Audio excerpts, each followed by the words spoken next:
Thousands of healthcare workers in Missouri could be vaccinated against COVID-19 as soon as the end of next week. I'm Zach Dodge with the story. Plus, how Oklahoma's vaccine plan differs from Missouri, and Joplin city officials give an update on the investigation into the cause of the fire at the Olivia building. The 4 states' most watched news starts now. COVID-19 vaccines could be coming to Missouri by next week. This is KOAM News at 6. Last night, an FDA advisory panel gave the Pfizer vaccine the green light, clearing a path for the FDA to give the vaccine the final approval. KOAM's Zach Dodge has an update from the Missouri Department of Health on what happens now. In one action, we will be able to vaccinate almost 2/3, if not more, of our long-term care facility population. Director of Missouri Department of Health and Senior Services, Dr. Randall Williams, briefed reporters on Friday, saying that within 24 hours of FDA approval, the first vaccines will come to the state. He says that first, 51,000 doses of the Pfizer vaccine will be sent to the state's largest hospitals, so they can start vaccinating healthcare workers as early as next Thursday. The large hospitals that really have gotten the brunt of the referrals and all, just incredibly sensitive that we needed to help them as much as we could. Because at the end of the day, they are, even no matter where you live in Missouri, they will end up taking care of you if it comes to that. It's also expected that 105,000 doses of the Moderna vaccine will be in the state around December 20th, with 70,000 of those being sent to CVS and Walgreens pharmacies to vaccinate residents and staff at long-term care facilities. While people in long-term care facilities make up 4% of the cases, they make up 43% of the mortality. To be able to minimize the morbidity and mortality would be tremendous for our hospitals. Dr. Williams explains that the federal government has committed 2 million vaccines to the state by the end of February 2021. In a year, I think the previous record was 4 years, to produce a vaccine with a new platform, make hundreds, in the process of making hundreds of millions of doses available, is just a remarkable achievement. Zach Dodge, KOAM News. Williams says that more than 300,000 doses will be coming to the state by the end of the year. He expects the vaccine to be rolled out to the general population by April. Oklahoma's distribution plan for the COVID-19 vaccine looks similar to Missouri's, with the first phase including long-term care residents and staff, healthcare workers providing direct inpatient COVID-19 care, public health staff on the front lines, and Oklahoma licensed emergency medical technicians and paramedics. The doses arriving in Oklahoma may differ, however. The first 33,000 doses of the Pfizer vaccine are set to arrive in Oklahoma as early as December 16th. A second shipment of Pfizer's is anticipated for around 38,000 doses, with around 27,000 doses going to the CVS Walgreens long-term care pharmacy program to get into long-term care centers.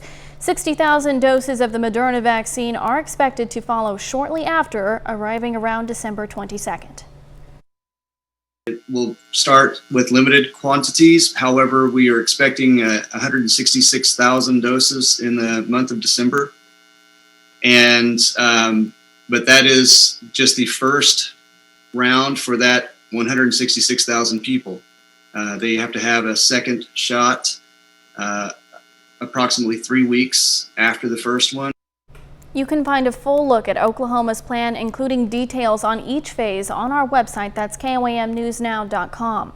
The Newton County Health Department reports 2 new coronavirus-related deaths.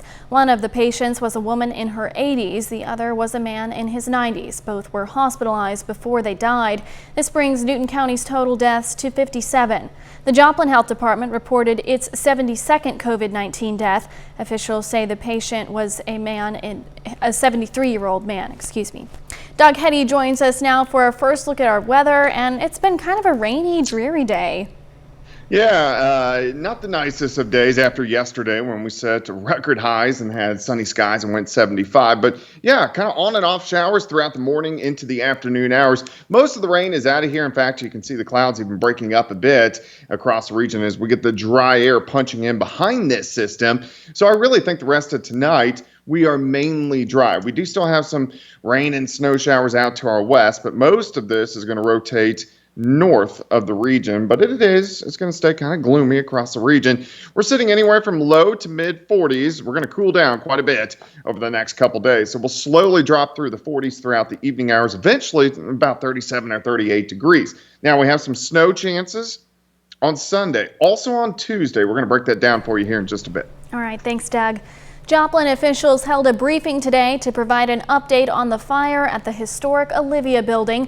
The 5th floor of the building caught fire Monday. An investigator from the Missouri State Division of Fire Safety was brought in to help with the investigation.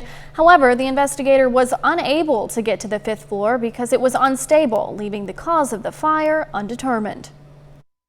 They have done some reworking their finances and things like that to make it work, because obviously there's a little bit of additional expense that they weren't originally intending on, but they think they've got that hurdle figured out if as long as those tax credits come through. The company that owns the building ordered a structural assessment to determine the future of the property. We're learning more about what led to last week's fire on Pitcher Avenue in Joplin that killed 68-year-old David Crowder and injured 2 women. Joplin police say Tiffany Lukasiewicz from Pittsburgh and Elizabeth Baez from Joplin admitted to setting the fire. Lukasiewicz says Baez also arranged for people to assault Crowder before starting the fire. Both suspects are charged with 2nd-degree murder, 1st-degree arson, and 1st-degree domestic assault. A bit after midnight last night, firefighters responded to a house fire at 111 South Moffett Avenue. Crews acted fast, extinguishing the flames, staying on scene until a little after 5 a.m. No injuries were reported. The state fire marshal says the cause of this fire is undetermined. Still ahead, why the prosecuting attorney in the case of a St. Louis couple charged with unlawful use of a weapon is being dismissed from the case, and how some Missouri coffee shops are trying to make pandemic life easier for people who are deaf or hard of hearing. St. Louis Circuit Attorney Kim Gardner has been dismissed as the prosecutor in the case against Mark and Patricia McCloskey, according to court records. The McCloskeys were indicted on 1 count each of unlawful use of a weapon and tampering with physical evidence after pointing guns at Black Lives Matter protesters back in June. 9 protesters received citations for trespassing, but the city councilor's office declined to pursue the citations. Kim Gardner was removed from the case because of fundraising emails she sent out which mentioned the McCloskeys. There are dozens and dozens of qualified prosecutors throughout the state of Missouri. I simply would hope that the court would appoint the Missouri Association of Prosecuting Attorneys, and they would then choose, however their choosing process is, to appoint a prosecutor. And all I want is somebody who can fairly and accurately look at the evidence and make a decision based on that. Missouri Governor Mike Parson says he would pardon the McCloskeys if they are found guilty. The pandemic has been especially hard for the deaf and hard of hearing community because of the rise of masks preventing lip reading. Reporter Savannah Rudisell has more on a couple of coffee shops in Kansas City trying to help out.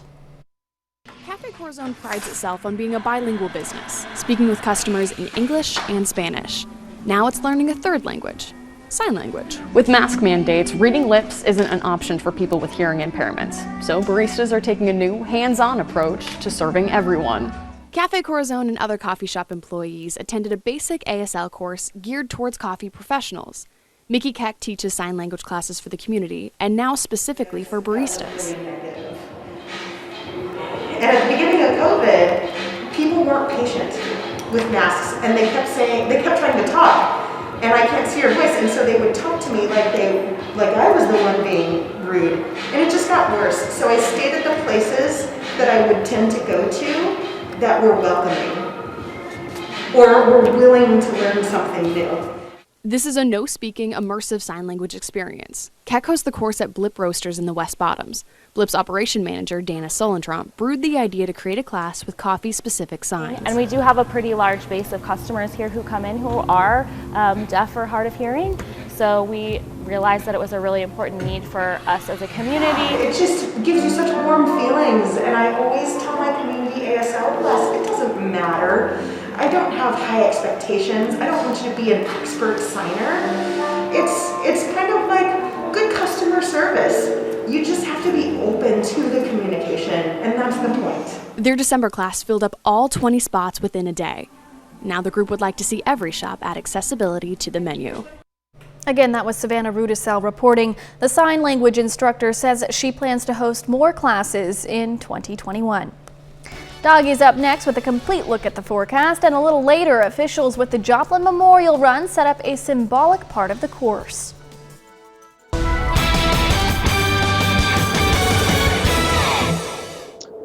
Definitely gloomy for us today. A big switch compared to what we have seen over the past couple days. Of course, record highs yesterday. We've had the on and off showers throughout the day, and temperatures quite a bit cooler for us as we work into the weekend. Even some rain and snow chances Sunday, some rain and snow chances Tuesday. You can get my long range forecast on my month-long blog. Of course, KOAMnewsnow.com. Kind of cool, low to mid 40s across the entire four-state area from the station, currently sitting at 45. West, southwesterly winds at about 6 miles per hour. Humidity is up there, of course, and we're going to drop back through the 40s throughout the evening hours, eventually into the upper 30s later on tonight.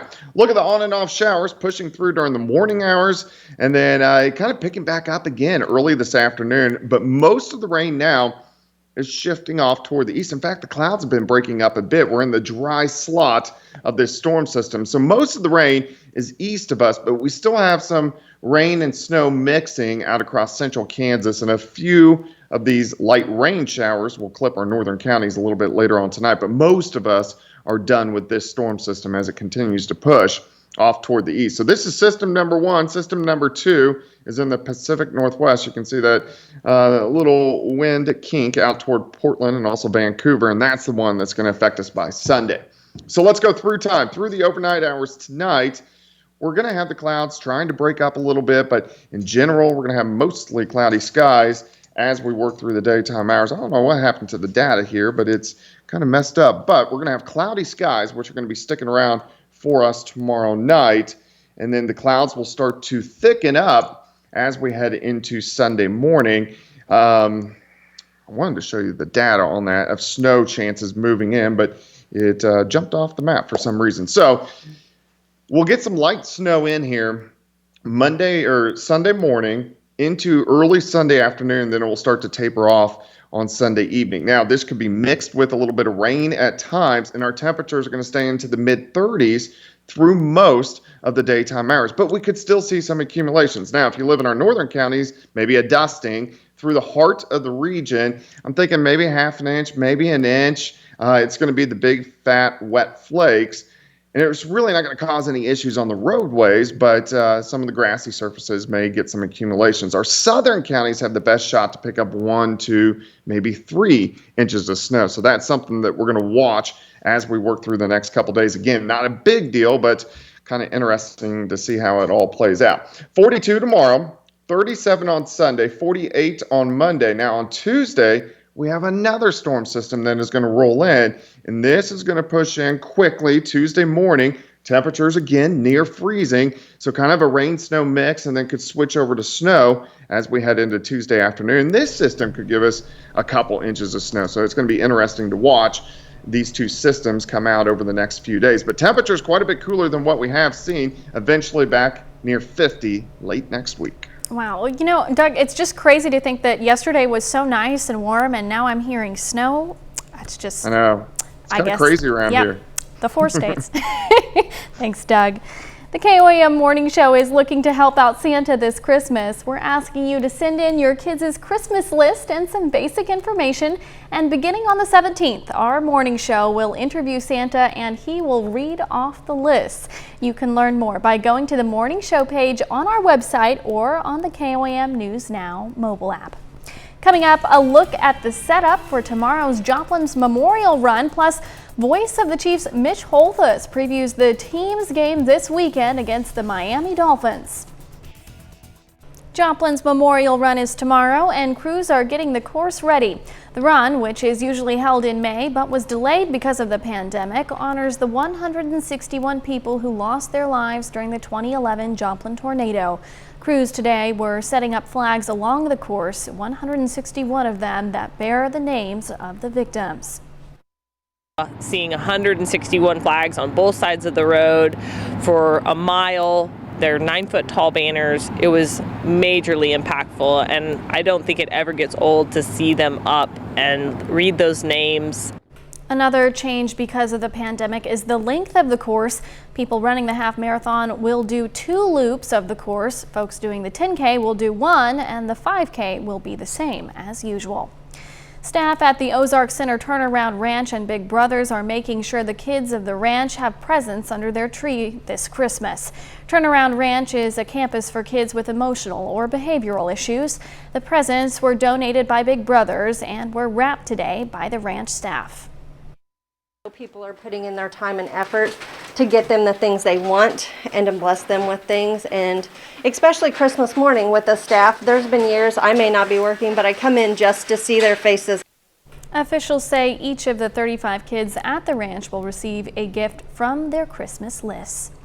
The Kansas City Chiefs hit the road this weekend, aiming for their 7th straight win against the Miami Dolphins.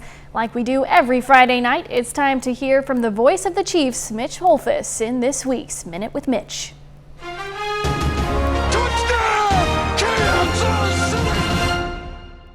Ironically, the next 2 weeks, the Chiefs will travel to the cities of their 2 Super Bowl triumphs.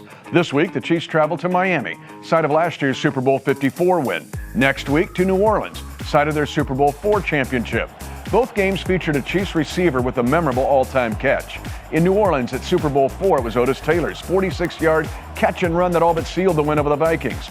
In Miami last year, it's now known by all fans of the Chiefs' kingdom simply as the Wasp, the 44-yard catch by Tyreek Hill from Patrick Mahomes that turned the game in the Chiefs' favor.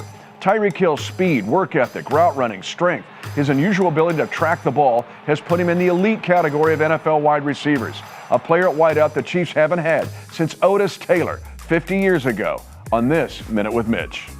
The Minute with Mitch is brought to you by Como Jewelry. Every day's game day, Como Jewelry, Pittsburgh, Joplin.